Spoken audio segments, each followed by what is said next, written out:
Okay, so today we are going to talk about the order by query और aggregate functions के बारे में हम बात करेंगे।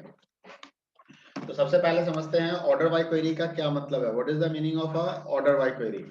ठीक है, क्या हो गया?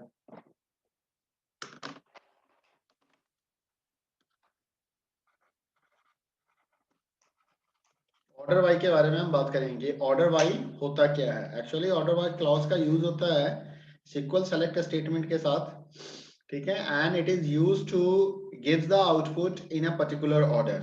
अगर जैसे नॉर्मली हम जब रिजल्ट देखते हैं, जब सिक्वल स्टेटमेंट को हम एग्जीक्यूट करते हैं, तो वो किसी ऑर्डर को फॉलो नहीं कर रहा होता है वहां पे, है ना। But if you want the result should be display in order, एक पर्टिकुलर ऑर्डर में हो। ऑर्डर का मतलब है यहाँ पे असेंडिंग एंड डिसेंडिंग। ऑर्डर का मतलब हो गया असेंडिंग और डिसेंडिंग ऑर्डर। या तो हम असेंडिंग ऑर्डर में रिजल्ट को देखना चाहते हैं या हम डिसेंडिंग ऑर्डर में रिजल्ट को देखना चाहते हैं। For that purpose we are using the order by clause, ठीक है। And one thing you have to remember, order by clause is always use at last. ये हमेशा हम लास्ट में यूज करते हैं, एट लास्ट। एट लास्ट कहने का मतलब क्या है कि अगर मान लो आप कोई सेलेक्ट स्टेटमेंट लिखते हो, तो नॉर्मली हमारा सिंटेक्स होता है सेलेक्ट स्टार और कॉलम का नाम हम देते हैं फ्रॉम, फिर हम यहाँ पे टेबल का नाम देते हैं, we are giving the name of the table. उसके बाद हमारा वेयर क्लॉज आता है। वेयर क्लॉज के आगे आप कोई कंडीशन लगा देते हो, ठीक है। And after giving this where clause and condition, at last अगर हमको मान लो रिकॉर्ड चाहिए, रिजल्ट चाहिए, तो then we are going to write the order by syntax here. Order by clause को हम यहाँ यूज करेंगे। इसके साथ आपको यहाँ पे कॉलम का नाम बताना होता है। उसके बाद दो ऑप्शनल पैरामीटर हैं, ASC या DESC, इसमें से कुछ बताना होता है। कॉमा देके अगर ये कॉलम नेम 1 है, open the door, both of you go out. If it is column number 1 है, तो यहाँ पे हम कॉलम नेम 2 लिख देंगे। अगर मान लो हम सेकंड कॉलम पे भी असेंडिंग डिसेंडिंग करना चाहते हैं, तो ASC और DESC लिखते हैं। ASC का मतलब होता है ascending. What is the meaning of ASC? It's means ascending order. आप असेंडिंग ऑर्डर में काम क्वेरी करना चाहते हो, रिजल्ट चाहते हो। एंड DSC का मतलब होता है डिसेंडिंग ऑर्डर, कि हम डिसेंडिंग ऑर्डर यानी कि डिक्रीजिंग ऑर्डर में हम रिजल्ट चाहते हैं। बाय डिफॉल्ट अगर आप इसको नहीं यूज करोगे, जैसा कि मैंने बताया कि ये ऑप्शनल कंपोनेंट है, अगर आप इसको यूज नहीं करते हो, तो जो डिफॉल्ट वैल्यू होती है वो असेंडिंग की होती है। रिजल्ट हमें क्या मिलेगा? हमें असेंडिंग ऑर्डर में रिजल्ट मिलेगा अगर हम यूज नहीं करेंगे इसे तो, ठीक है। तो ये देख लो, ऑर्डर बाय सिंटैक्स यूज करने का तरीका यही है। कॉलम नेम, फील्ड नेम, जो भी कह सकते हो। अब अगर मान लीजिए कि मैं अपने MySQL को स्टार्ट कर लेता हूँ, first I am going to start the my MySQL। तो ये मैंने अपने MySQL को स्टार्ट किया and now I am giving the password root here and मैं let's increase the font size. मैं थोड़ा सा फॉन्ट साइज इंक्रीज कर लेता हूँ so that it is visible properly to you. तो मैं इसके फॉन्ट साइज को 24 कर देता हूँ स्क्रीन के, okay. And it's showing something, I am showing okay, and then मैं इसको राइट साइड में एडजस्ट कर लेता हूँ। तो अब देखिए यहाँ पे सबसे पहले I am going to open the my database. तो हमारे डेटाबेस का क्या नाम था? हम टेम्प डेटाबेस में काम कर रहे थे, ठीक है। और टेम्प डेटाबेस के अंदर में हम यहाँ पे शो टेबल्स करते हैं and let's check how many tables are there. यहाँ पे हमारे पास EMPL टेबल है। अब यहाँ पे मैंने लिखता हूँ सेलेक्ट स्टार फ्रॉम EMPL, ठीक है। अब मैंने EMPL लिखा और यहाँ पे मुझे नाम आ रहा है। अब देखो ये गगन, प्रशांत, आस्था, सक्षम, अब ये बच्चों का नाम है ना। बाय डिफॉल्ट ये क्या कर रहा है? ई कोड के हिसाब से अरेंज करके हमें आउटपुट दे रहा है। क्यों? क्योंकि ई कोड हमारा प्राइमरी की है। लेकिन मान लो मैं इसको नेम वाइज देखना चाहता हूँ, मैं अकॉर्डिंग टू नेम देखना चाहता हूँ, असेंडिंग ऑर्डर में, नेम के असेंडिंग ऑर्डर में देखना चाहता हूँ। तो क्या कमांड लगाना पड़ेगा मुझे? सेलेक्ट स्टार फ्रॉम, टेबल का नाम हमने दिया EMPL, और यहाँ पे मैं लगा दिया, मैं वेयर क्लॉज में यूज नहीं कर रहा हूँ, तो मैंने यहाँ पे सिंपली लगा दिया नेम। तो अब आप देख सकते हो यहाँ पे जो आउटपुट आपको दिया जा रहा है वो नेम के असेंडिंग ऑर्डर में दिया जा रहा है। पहले A वाला नाम आ गया, उसी के हिसाब से देख सकते हो सारे इंफॉर्मेशन इसके चेंज हो गए। ऐसा नहीं है सिर्फ नेम को चेंज किया है। यहाँ से आप चेक करो, आस्था के जो आस्था का जो इन्फॉर्मेशन था वही इंफॉर्मेशन आपको यहाँ भी दिखाई दे रहा है। मतलब ठीक है, रिकॉर्ड्स वही हैं बट अरेंज्ड ये नेम के हिसाब से हुए हैं, ठीक है। अब इसी कमांड को मैं ऐसे भी लिख सकता था, यहाँ पे मैं लिख सकता था ऑर्डर बाय, और यहाँ पे नेम के बाद ASC लगा देता। मैंने आपको पहले बताया कि आप ASC नहीं भी लगाओगे तो this is the default setting, तो बाय डिफॉल्ट असेंडिंग ऑर्डर में ही आपको आउटपुट मिलेगा। ओके, अब अगर बात करते हैं कि मैं डिसेंडिंग ऑर्डर में रिजल्ट चाहता हूं, मैं चाहता हूं कि नहीं असेंडिंग ऑर्डर में नहीं चाहिए, मुझे डिसेंडिंग ऑर्डर में चाहिए, then it is compulsory to write the DESC। अब देखो यहाँ पे पहले समीर का नाम, समीर लास्ट था, सक्षम सेकंड लास्ट, प्रशांत थर्ड लास्ट और मानवी, इस तरह से रिपोर्ट आ रहा था। अब देखो जो रिपोर्ट आपके सामने अवेलेबल है, जो टेबल ये जनरेट करके दे रहा है आपके सामने, उसमें देखो इसने क्या किया है, समीर को फर्स्ट में दिखाया है। क्यों? क्योंकि because I am getting order by name descending, मैंने नेम को डिसेंडिंग कर दिया। अब आते हैं, अब है कि अगर हम मल्टीपल कॉलम्स को यूज करना चाहते हैं ऑर्डर बाय के साथ, तो हम कैसे मल्टीपल कॉलम्स पे क्वेरी कर सकते हैं। जैसे मान लीजिए कि मैं नेम का डिसेंडिंग चाहता हूं लेकिन एड्रेस का असेंडिंग चाहता हूं, मैं नेम का डिसेंडिंग चाहता हूं लेकिन एड्रेस का, या मैं इसको एड्रेस वाइज देखना चाहता हूं, मैं एड्रेस वाइज देखना चाहता हूं, ठीक है। तो एड्रेस वाइज में देखो ये एड्रेस के हिसाब से इसने अरेंज कर दिया, नल रिकॉर्ड को इसने पहले दिखाया है और रेवाड़ी को लास्ट में दिखाया है, ठीक है। नल क्योंकि एम्पटी वैल्यू है इसलिए पहले आ गया, और ये बाय डिफॉल्ट असेंडिंग ऑर्डर में अरेंज करके दिखा रहा है। Now you can check, there are 3 Mumbai. अब इस 3 मुंबई में आस्था, मानवी और एच ऐसे दिखा रहा है ना, अल्फाबेटिकली अगर देखा जाए तो HM से पहले आता है। Okay okay, LMN O, HM HIJK LMN, okay, तो H तो पहले आएगा। तो इसका मतलब ये हो गया, अगर मैं ये चाहता हूं कि जो HA नाम है वो मानवी से पहले आ जाए, या मैं चाहता हूं आस्था सबसे लास्ट में आ जाए, तो अब मैं क्या करूंगा, 2 कॉलम पे क्वेरी करूंगा, 2 कॉलम पे रिकॉर्डिंग को, ऑर्डर को अरेंज करने की कोशिश करूंगा। ऑर्डर बाय एड्रेस, और इसके आगे मैंने कॉमा लिखा, फिर मैंने यहाँ पे नेम लिख दिया। अब अगर मैं नेम लिख के ही छोड़ दूंगा तो दोनों ही कॉलम पे असेंडिंग ऑर्डर में सॉर्टिंग होगी। अब जरा इस चीज को आप समझिए, ध्यान से समझिएगा कि how it's going to work. यहाँ पे जब मैंने एड्रेस और नेम लिखा है तो ये एड्रेस में भी असेंडिंग ऑर्डर पे अरेंज करेगा और नेम में भी असेंडिंग ऑर्डर में अरेंज करेगा। बट अब चांस ये उठता है कि कैसे अरेंज करेगा। तो देखो ये क्या करेगा, पहले रिकॉर्ड्स को एड्रेस के बेसिस पे अरेंज करने की कोशिश करेगा, लेकिन जैसे ही इसने 3 मुंबई वाला रिकॉर्ड इसे मिला, 3 मुंबई, तो अब क्वेश्चन उठता है कि आस्था मुंबई पहले दिखना है या मानवी मुंबई पहले दिखेगी या हा मुंबई पहले दिखेगा, कौन दिखेगा पहले। तो अब यहाँ पे क्या करेगा, क्योंकि ये कॉमन वैल्यू है, तो इस कॉमन वैल्यू के मिलते ही ये क्या करेगा, सेकंड क्राइटेरिया को यूज करना शुरू करेगा। अब ये सेकंड कंडीशंस को अप्लाई कर देगा यहाँ पे, और अब सेकंड कंडीशंस के बेस पे चेक करेगा कि सेकंड कमांड क्या कह रहा है। तो सेकंड कमांड कह रहा है कि भाई यहाँ भी हमें आउटपुट क्या चाहिए, हमें नेम भी असेंडिंग ऑर्डर में ही चाहिए। तो नेम भी असेंडिंग ऑर्डर में चाहिए, तो आस्था तो अपने पोजीशन पे सही है, मानवी और हा का पोजीशन चेंज हो जाने वाला है। हा HA पहले आ जाएगा, मानवी बाद में आ जाएगा। Let's see the output. अब मैं आपको आउटपुट दिखाता हूं, मैं यहाँ पे एंटर की प्रेस करता हूं इस कमांड के पास, तो अब आप देख सकते हो, मैं एक बार स्क्रीन यहां से क्लियर कर दूं, इन सारी चीजों को हटा दूं। Now you can see the output. और आप जरा सा नाम के ऊपर से ध्यान देना, जो मुंबई है जहां पे रिकॉर्ड्स हमें दिख रहे थे, ये मुंबई वाले रिकॉर्ड्स पे ध्यान दो कि देखो आस्था पहला रिकॉर्ड हो गया, हा सेकंड हो गया, मानवी थर्ड हो गई। क्यों हो गई? Because all are having the same address. तो जब सेम एड्रेस मिला तो इसको अरेंज करना पड़ा नेम के बेसिस पे। तो ध्यान रखिएगा, अगर आप मल्टीपल कॉलम्स पे सॉर्टिंग करते हो, ऑर्डर वाइज अरेंज करते हो, तो सेकंड कंडीशन तब अप्लाई होता है जब फर्स्ट कंडीशन की वैल्यू मैच करने लगती है मल्टीपल रिकॉर्ड्स की। इसी तरह से अगर थर्ड कॉलम होता तो थर्ड पे तब आते जब फर्स्ट सेकंड भी मैच करने लगता, फर्स्ट और सेकंड मैच हो रहा होता, तो थर्ड के बेसिस पे उसका हम डिवीजन मतलब डिस्ट्रीब्यूशन करते, उसको कैटेगराइज करते, ठीक है। अब अगर मान लीजिए कि मैं एक असेंडिंग में और दूसरा डिसेंडिंग में चाहता हूं, तो what I have to do, कुछ नहीं, कमांड तो हमारा वही चलेगा। ओके, बस यहाँ पे हम असेंडिंग और डिसेंडिंग मेंशन कर सकते हैं। हम यहाँ पे DSC लिख देंगे, तो देखो इस तरीके से इसने आउटपुट दिखाया। अभी क्या है, एड्रेस डिसेंडिंग है, नेम असेंडिंग है, नेम असेंडिंग है। कैसे पता चला हमें, हमें पता चला ये इसके बेसिस, देखो एड्रेस डिसेंडिंग है क्योंकि रेवाड़ी पहले आ रहा है, नल लास्ट में आ रहा है। नेम असेंडिंग है क्योंकि आस्था पहले आ गई, मानवी लास्ट में आ गई, इसलिए, है ना।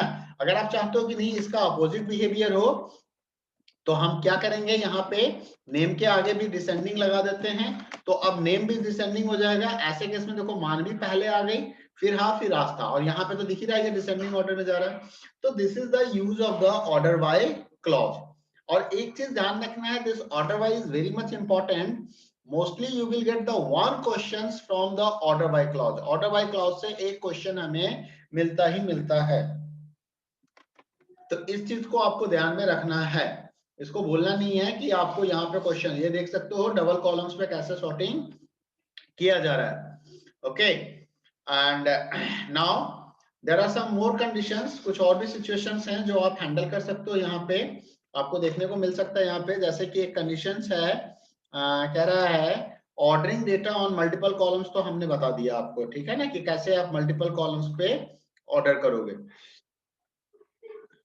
उसके बाद कई बार हम एक्सप्रेशंस के बेसिस पे भी रिजल्ट्स को अरेंज कर सकते हैं। On the basis of expression हम ऑल्सो, आपने मान लो अपने माइस्क्ल स्टेटमेंट में कोई एक्सप्रेशन यूज किया, तो उस एक्सप्रेशंस के बेसिस पे वो एक्सप्रेशन भी क्या हो जाता है, एक कॉलम की तरह यूज होता है। तो उसके बेस पे, उसके ऊपर भी हम डेटा को अरेंज, असेंडिंग या डिसेंडिंग में हम अरेंज कर सकते हैं। तो एक चीज ये भी ध्यान रखना है आपको, ठीक है। ओके, तो ये रहा आपका कंप्लीट ऑर्डर बाय का कंसेप्ट। चलिए एक बार हम डेटा के बेसिस पे करके देख लेते हैं कि क्या हम डेटा के बेस पे, एक्सप्रेशन के बेस पे कैसे करेंगे। तो now we are going to look at this. तो मान लीजिए यहाँ पे हमारा सैलरी है, तो अभी हम इसको अरेंज कर देते हैं, सेलेक्ट स्टार फ्रॉम दिस, और या मैं इस कमांड को एक बार कैंसिल करता हूँ और एक फ्रेश कमांड आपको देता हूँ। यहाँ पे हमें एक्सप्रेशंस के बेस पे काम करना है, तो मैंने लिखा सेलेक्ट स्टार फ्रॉम EMPL, या मैं लिखता हूँ सेलेक्ट नेम, मुझे एक एक्सप्रेशन बनाना पड़ेगा सैल, और फिर मैं लिखता हूँ सैल का 20%, 0.20, ओके, फ्रॉम EMPL, और फिर मैं यहाँ पे लिख देता हूँ ऑर्डर बाय और सैल मल्टीप्लाई, ओके, 0.20, और ये मैं कर देता हूँ डिसेंडिंग, किस ऑर्डर में, डिसेंडिंग। तो अब देखो ये सैलरी के कमीशंस के बेस पे इसने मुझे डिसेंडिंग ऑर्डर में आउटपुट दे दिया है ना, दे दिया ना। जिसकी सैलरी ज्यादा है, जिसका कमीशन ज्यादा आ रहा है, 20% मैंने कैलकुलेट किया, वो पहले है, जिसका कम है वो बाद में आ गया। ओके, तो इन दिस वे आप ये काम कर सकते हैं, इस तरीके से आप इसको अरेंज कर सकते हैं। एक्सप्रेशंस के बेसिस पे भी आप चेक कर सकते हैं रिकॉर्ड को। तो the next topic after the order by के बाद जो हमारा टॉपिक आता है, वो टॉपिक आता है बाबू एग्रीगेट फंक्शन। ये एग्रीगेट फंक्शन क्या है और इसकी हमें क्या जरूरत होती है और हम क्या क्या कंपोनेंट्स यहाँ पे यूज करते हैं। तो पहले, सबसे पहले आपको जानना होगा कि फंक्शंस होते कितने तरह के हैं। फंक्शंस, अगर आप MySQL में बात करो, तो in MySQL there are two types of the function. एक फंक्शन है, उसे हम कहते हैं सिंगल रो फंक्शन। क्या कहते हैं, सिंगल रो फंक्शन, ठीक है।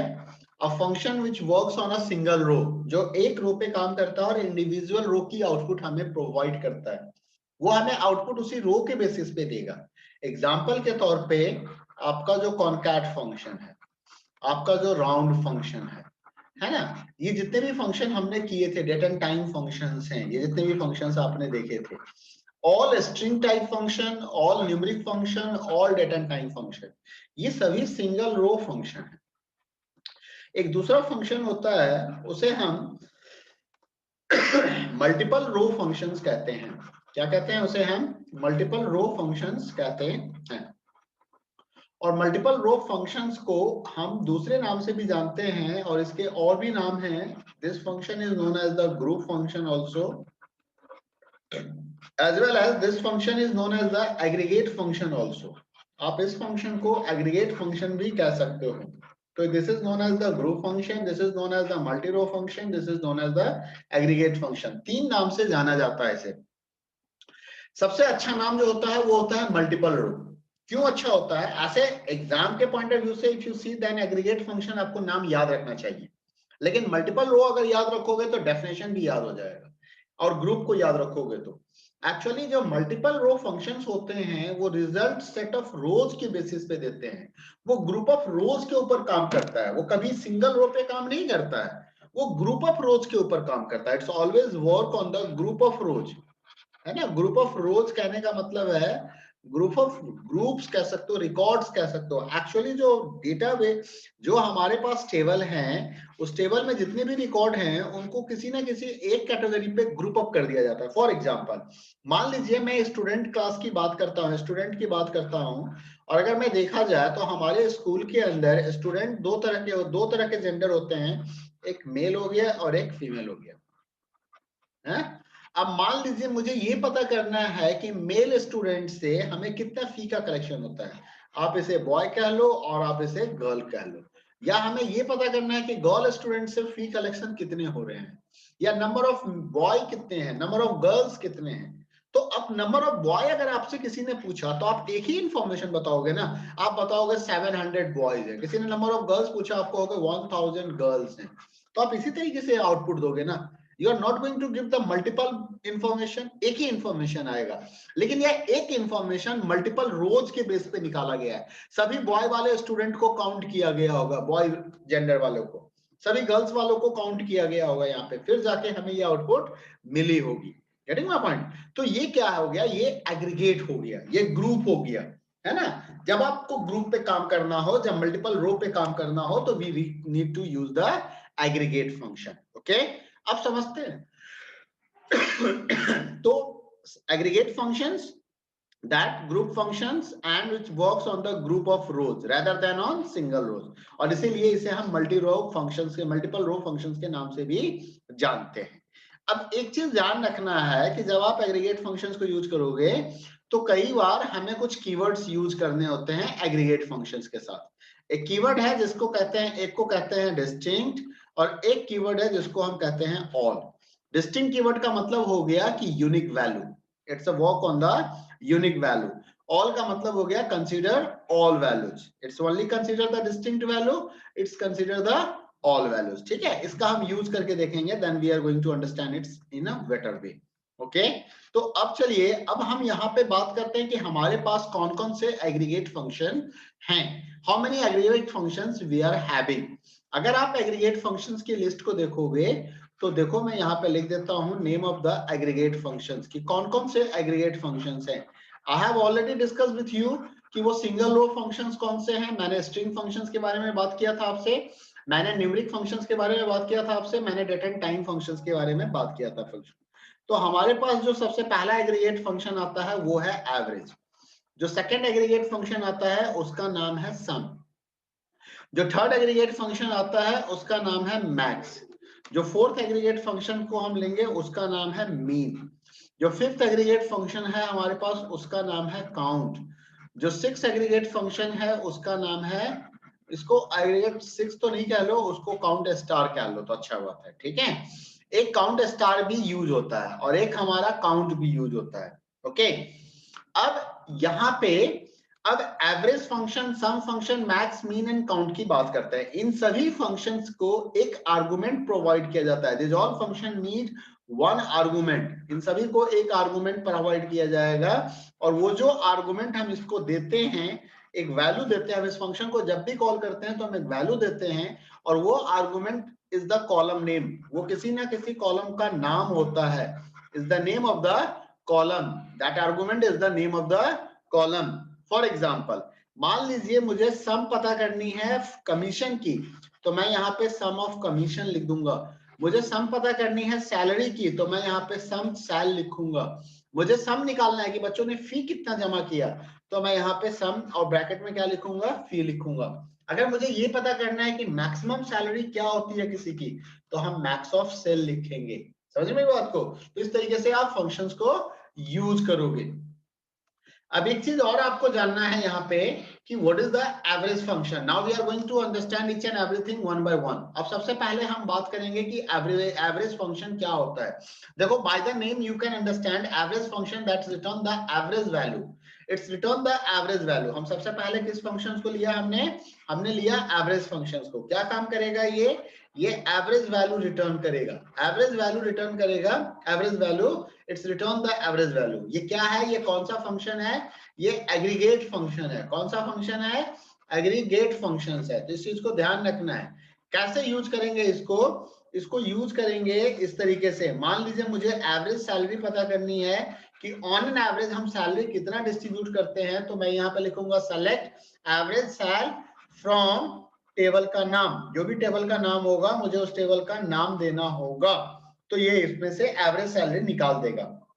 अब देखिए एक चीज और बताइए मुझे कि अगर आपको एवरेज कैलकुलेट करना होता है तो आप एवरेज कैसे कैलकुलेट करते हैं?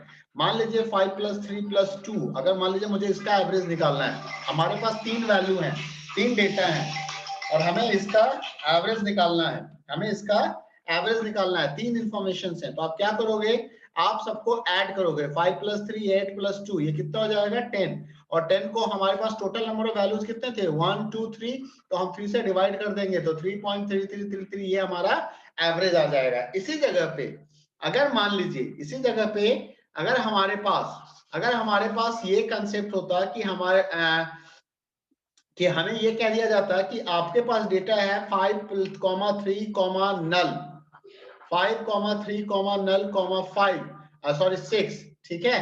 और अब आपको किसी ने कह दिया कि फाइंड आउट द एवरेज, अब इसका एवरेज निकाल के दिखाओ, तो नंबर ऑफ डेटा कितने हैं आपके पास, नंबर ऑफ डेटा कितने हैं, तो ध्यान रखना नल का मतलब एम्प्टी वैल्यू होता है, तो null can not be counted as a data, null को क्या करेगा इग्नोर कर देगा ये, तो ये जब एवरेज कैलकुलेट करेगा तो ये ऐसे लिखेगा 5 + 3 + 6 divided by 3, not divided by 4, not divided by 4, तो ये कितना हो गया 6 + 3 9 + 14, 14 डिवाइडेड बाय 3, एंड अब आप इसको डिवाइड करोगे तो 4.666 आपको निकल के आएगा। ये आई बात समझ में मेरे?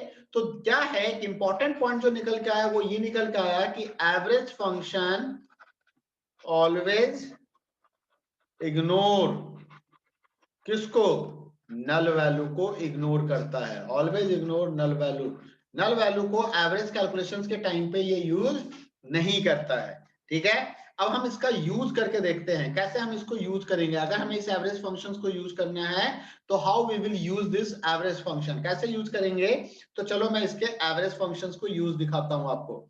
मैंने पहले आपको बता दिया है कि आपको क्या करना है, आपको सेलेक्ट लिखना है, सेलेक्ट के बाद आपको एवरेज लिखना है, एवरेज के बाद आपको कॉलम का नाम देना है, न्यूमेरिक कॉलम का नाम देना है, फ्रॉम लिखना है और यहाँ पे टेबल का नाम दे देना है। अगर आप ये क्या करेगा, ये कंप्लीट रिकॉर्ड का एवरेज कैलकुलेट करके आपको प्रोवाइड कर देगा 9 के 9 रिकॉर्ड का। अगर आप किसी कंडीशंस के बेस पे एवरेज निकालना चाहते हैं तो आपको क्या करना है, यहाँ पे सेलेक्ट एवरेज, कॉलम का नाम देना है, फ्रॉम टेबल का नाम देना है और उसके बाद आपको वेयर क्लॉज लगाना है, वेयर क्लॉज के बाद आपको यहाँ पे कंडीशन दे देना है, तो जो रिकॉर्ड इस कंडीशंस को सेटिस्फाई कर रहे होंगे उस कंडीशंस के उस वाले रिकॉर्ड का ही एवरेज वैल्यू ये कैलकुलेट करेगा। आउटपुट हमेशा सिंगल मिलेगा, आउटपुट हमेशा सिंगल मिलेगा, क्यों, क्योंकि ये मल्टीपल रो पे काम करते हैं, किस पे, मल्टीपल रो पे काम करता है ये फंक्शंस। तो आइए जरा सा इसको चेक कर लें कि कैसे ये हमारा एवरेज कैलकुलेट होगा और कैसे हम काम करेंगे, तो आइए देखते हैं इसको, है ना। एक मिनट, मैंने यहाँ पे लिखा सेलेक्ट एवरेज और मैंने लिखा सैलरी फ्रॉम ईएमपीएल, तो ये देखो इसने एवरेज निकाल दिया कि एवरेज सैलरी क्या है एम्प्लॉय टेबल में, हर एक व्यक्ति के सैलरी को इसने ऐड करके और इसने क्या किया 9 से डिवाइड कर दिया होगा, ठीक है। अब अगर मान लीजिए कि मैं यहाँ पे मैं एक दूसरा टेबल देखता हूँ, शो टेबल, सो दैट कि मैं एवरेज आपको दिखा सकता हूँ, और यहाँ पे select select star from EMP देखना चाहता हूँ, इसमें कोई सैलरी नल है नहीं है, यहाँ पे सेलेक्ट स्टार फ्रॉम कंट्रीब्यूशन देखना चाहता हूँ, इसमें देखता हूँ कोई नल है क्या, यहाँ तो रिकॉर्ड ही नहीं है। मार्क्स को चेक करें, select star from marks table में देख लेते हैं क्या क्या डेटा है हमारे पास, यहाँ भी कोई खास डेटा नहीं है। चलो मार्क्स डेटा में ही आते हैं, यहाँ पे ये मैं एक क्या करता हूँ, एक एवरेज रिकॉर्ड इंसर्ट करता हूँ यहाँ पे, ठीक है। तो इंसर्ट इनटू मार्क्स और वैल्यूज, और यहाँ पे मैंने डाला 3, यहाँ पे डाला मैंने बीसी और यहाँ पे डाला मैंने नल, ठीक है, और यहाँ पे डाल दिया मैंने कुछ और डाल दिया, मान लो 10 डाल दिया, 10 या 20 डाल दिया, ठीक है 20 डाल दिया, एक रिकॉर्ड इंसर्ट हो गया। एक रिकॉर्ड और मैं इंसर्ट कर देता हूँ यहाँ पे, इसको 4 बना के, और मैं यहाँ पे बीसी के जगह पे डीसी कर देता हूँ और नल के जगह पे मैं यहाँ पे 60 कर देता हूँ, ठीक है, और हो गया हमारा। तो अब चलो मैं एवरेज, अब मैं आपको पहले रिकॉर्ड दिखा देता हूँ। सेलेक्ट स्टार फ्रॉम मार्क्स, ठीक है। और अब देखो मैं इसका एवरेज लिखता हूँ, सेलेक्ट एवरेज, मैंने लिखा है mm फ्रॉम मार्क्स। अब देखो ये एवरेज कितना आएगा, इसने क्या किया 100, देखो 50 + 50 100 + 60 160 हो गया। अब 160 को इसने 3 से डिवाइड कर दिया, 160 को क्या किया इसने 3 से डिवाइड कर दिया। तो 3 से जब 160 को इसने डिवाइड किया तो क्या मिलेगा इसको, 160 को 3 से डिवाइड करो तो देखो 3 5 जा 15 1 10 3 आ गया ना, 3 3 3 3, यही कैलकुलेट होके दे दिया इसने, है ना। इसने इस नल को क्या किया, इग्नोर कर दिया। Okay, getting my point. आप चाहो तो इसके साथ कंडीशन भी लगा सकते हो, अगर आप कोई कंडीशन क्वेरी लगाना चाहते हो। मान लो मैंने लिखा वेयर वेयर 50 आएगा, इसका आंसर मैं बता देता हूँ। वेयर मैं कंडीशन वही लिखना चाहता हूँ, SM लेस देन 0, SM की वैल्यू, तो देखो एवरेज क्या आएगा 50 आएगा, क्योंकि लेस देन 0 में SM के 2 रिकॉर्ड है। इसकी भी वैल्यू 50 है, इसकी भी 50 है, तो 50 + 50 कितना हो गया 100, 100 डिवाइडेड बाय 2 कितना हो जाएगा 50। तो that is the use of the average function, ठीक है। तो ये आपका हो गया एवरेज फंक्शन। इसके बाद हम बात करें एवरेज के बाद हम बात कर लेते हैं काउंट फंक्शंस के बारे में, कि what is the use of the count function. Count function जो है ये काउंट करने का काम करेगा। क्या करेगा, this function will use to count, ये नंबर ऑफ रोज को काउंट करता है गिवन कॉलम और एक्सप्रेशन में। उस कॉलम और उस एक्सप्रेशन में टोटल नंबर ऑफ रोज कितने हैं that it will count and tell you, ठीक है। ये नंबर ऑफ रोज बताएगा क्वेरी के अंदर में। और अगर आर्गुमेंट्स में आपने कोई एक्सप्रेशन बता रखा है तो अगर एक्सप्रेशन में कोई नल वैल्यू नहीं है उसी को काउंट करेगा, नल को हमेशा ये क्या करता है, इग्नोर कर देता है। अगर आपने डिस्टिंक्ट बता दिया तो सिर्फ डिस्टिंक्ट वैल्यू को काउंट करके बताएगा।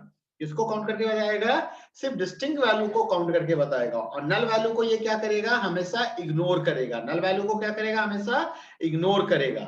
और काउंट के साथ अगर आपने स्टार लगा दिया, काउंट के साथ अगर आपने स्टार लगा दिया, काउंट के साथ अगर सिर्फ आपने कॉलम का नाम दिया है तो ये क्या करेगा, number of values, number of values को काउंट करेगा। Number of values not null, none null value को काउंट करेगा, ठीक है।